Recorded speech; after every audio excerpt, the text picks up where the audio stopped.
Let's talk about one of the weirder conversations that has been brought up in the entire Jack Eichel sweepstakes. So yesterday, we had Rick Carpiniello come out here and make himself a tweet right before heading away on vacation. And this is pretty significant because Rick Carpiniello is primarily a New York Rangers beat reporter. He does stuff for The Athletic on the Rangers. And with all the word that we had been seeing in the past few weeks, talking about which teams are in, which teams are out, which teams want to go after Eichel, which teams feel like the price is too high, New York was one of those teams that we had reportedly heard were not involved anymore.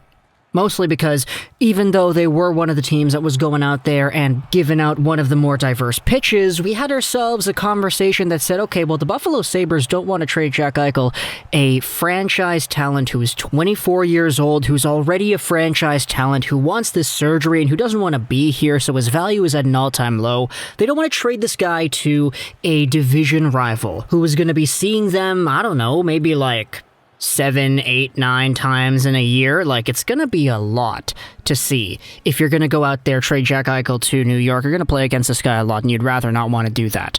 So when it comes to the rumors we had about the Rangers, we heard that aspect of the conversation, and we also heard the aspect that the Rangers just don't want to give up what exactly it is the Sabres would want. And we had the entire rejected trade ideas that were going around with Braden Schneider and Nils Lundqvist and all that stuff. So New York, I always kind of thought in my mind, no go. When Eichel gets traded, it's most likely not going to be to the Rangers, which is why things kind of got shook up yesterday when Rick Carpiniello, a New York Rangers guy, tweeted this out. I'm just tossing this out there as I head for some vacation time. Do not be surprised if MIKA ZIBANEJAD is in the deal that ultimately brings Jack Eichel to the Rangers. And a lot of people, you can see the replies right in this tweet right here. Everybody's kind of memeing on this idea here. Oh, insider alert here and all that stuff. That's not what I'm going to do in here in this video, but I am just going to talk about the idea. Because to me, if you talk about ZIBANEJAD for Eichel, there are a number of things that come to my mind first and foremost when I try to perceive where that idea comes from. MIKA ZIBANEJAD right now is 6'2", 207. He's a center guy, right-handed shot, 28 years old, and he has primarily been the number one center on the Rangers. The problem is, he signed until 2022, and he's making 5.3 right now. That contract was signed all the way back in 2017, which was 4 years ago. The guy was 24 back then, and he wasn't nearly as good at all back then compared to where he is now. Back in those days, he was playing with Ottawa. He spent a year in New York. He had 51 points in 81 games as a career high. But ever since things started to click for ZIBANEJAD, oh boy, it's been fantastic for this guy heading into the next few seasons. In 2018-19, he had 74 points in 82 games played, 30 goals. In 2019-20, 75 points in 57 games and 41 goals. He had a 5-goal game somewhere in there as well. He was an absolute monster. Now, this season, for a not all too great New York Rangers team, he went out there, got 24 goals in 56 games for a total of 50 points, which is still really good. But as I said, there are a number of things to pay attention to. Firstly, if you disregard the Jack Eichel trade idea, what exactly is MIKA ZIBANEJAD's future in New York? Does he resign? Does he stay on the team? They're a young team, we know that. We know they want to build for the future. We know they have older pieces already like Panarin, etc. But what exactly is the long-term projection of a guy like ZIBANEJAD in a market like New York? Secondly, if you're going to go out there and say ZIBANEJAD's going to get traded for Eichel, that means he would have to waive.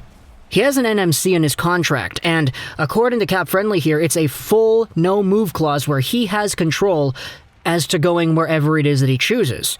And come on, do you really think a guy like this, who's 28 years old, he is in the prime of his career, he's going to get a payday next year, and he's playing on a Rangers team that just kind of took a step back in terms of their progression as of late, do you think that guy's going to go out there and waive to go to Buffalo? Like, come on. Really? This is kind of what I'm thinking right here, and this is kind of the idea that I've been seeing everybody else pop up as well. If ZIBANEJAD says, all right, I'll waive, I'll go to Buffalo, whatever, he's not really going to go to Buffalo. Because if you end up doing something like that, there's no way a guy like ZIBANEJAD, in my opinion, would say yes to the Sabres. But I mean, that doesn't mean he wouldn't say yes to anywhere else, right? If it's Vegas, okay, I could see MIKA ZIBANEJAD waving to go to Vegas or Colorado, a team that could actually use his services. Would you be interested in seeing a trade where MIKA ZIBANEJAD gets traded over to Buffalo for Jack Eichel in a package, let's just say, not ZIBANEJAD for Eichel 1-for-1, but let's just say Eichel goes to New York, ZIBANEJAD and stuff goes to Buffalo, and he's waving, and then the Buffalo Sabres trade ZIBANEJAD immediately with 50% salary retained to another team for even more assets. That's kind of what I'm thinking about right here, you know? This is a three-way fodder situation here that might transpire if you're going to go out there and say that ZIBANEJAD will waive for Buffalo, because that's the only one that makes sense to me. I don't see any other scenario where ZIBANEJAD, the guy, is like, yeah, I want to play in Buffalo next year. I'm going to waive. I want to go play for the Sabres. Like, really? You're 28 years old. You're not going to get a chance to win a cup with the Buffalo Sabres of all teams. Like, I get it. Oh, he's only got 1 year left. If he doesn't like Buffalo, he can sign another contract with another team in free agency. That's not the point here. The point here is that if the Rangers trade ZIBANEJAD for Eichel, firstly, they're giving up a big package to get Eichel. But at the end of the day, hey, they get Jack Eichel. Secondly, for the Sabres, they would be getting ZIBANEJAD and stuff back for Eichel, which is what they wanted. And they also would have the opportunity to retain 50% of the salary for just 1 year and use a 50% salaried ZIBANEJAD to get even more assets. You would essentially be trading Jack Eichel for a whole bunch of stuff, but the price is you're keeping 50% of ZIBANEJAD's 5.3 AAV for next season. Honestly, that's a gamble I think you could go out there and make if you're the Sabres, especially with the way their team has been structured the past few years. As for ZIBANEJAD, a trade like this opens the door for him to potentially being moved to an actual contender, and he can go out there, play his game, be 50% of the cap, and that team can go out there and load up on more players and surround ZIBANEJAD with fantastic talent to potentially do damage in the postseason. It's honestly a feasible move, in my opinion, when you think about it that way. Because, as I said, I don't see any other scenario where ZIBANEJAD says that Sabres Town is where he wants to go. And I think people might actually be underrating the price of this rental over here. We know how expensive playoff rentals can get with, like, Taylor Hall and David Savard and all these guys. Like, some of these guys, like Blake Coleman and Gaudreau, they fetched first-round picks. If you're the Buffalo Sabres, you're like, okay, we have this MIKA ZIBANEJAD, we're going to retain 50%, and we're going to trade him, let's say, at the deadline or whatever. We're going to trade him to a team that is going to give us a boatload of stuff for him, because ZIBANEJAD's going to come over here, and he's still going to be one of the most well-rounded centers and pure goal scorers in the NHL when we trade this guy.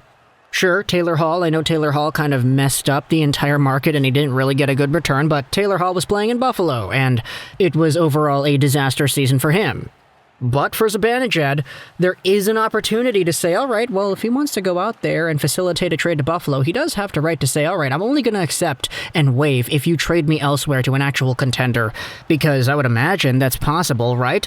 Please don't tell me that's not. So for Rick Carpiniello to come out here and drop this bomb on the hockey community saying that ZIBANEJAD might be the piece that makes an Eichel trade go through with the Rangers, I don't know what to think. That's kind of my just ramble on about the topic, because as I said at the beginning of the video, you know, we had all the rumors coming about saying that the Rangers were out, that they didn't want to do this trade anymore. We had Anaheim and Columbus and Minnesota as the remaining teams in the Eichel conversation, along with the Vegas Golden Knights, which is why I mentioned them earlier as the hypothetical ZIBANEJAD destination.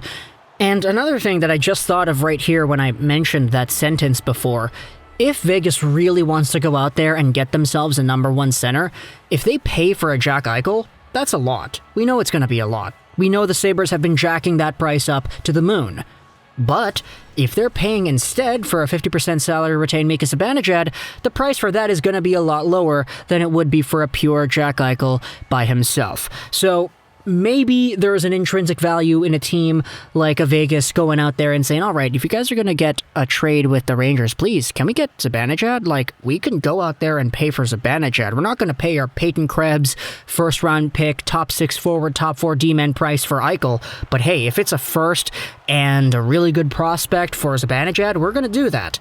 There is indeed an option to say that, in my opinion, so talk to me in the comments what you think about this entire idea. I hope you enjoyed this video, Rosén, and bye.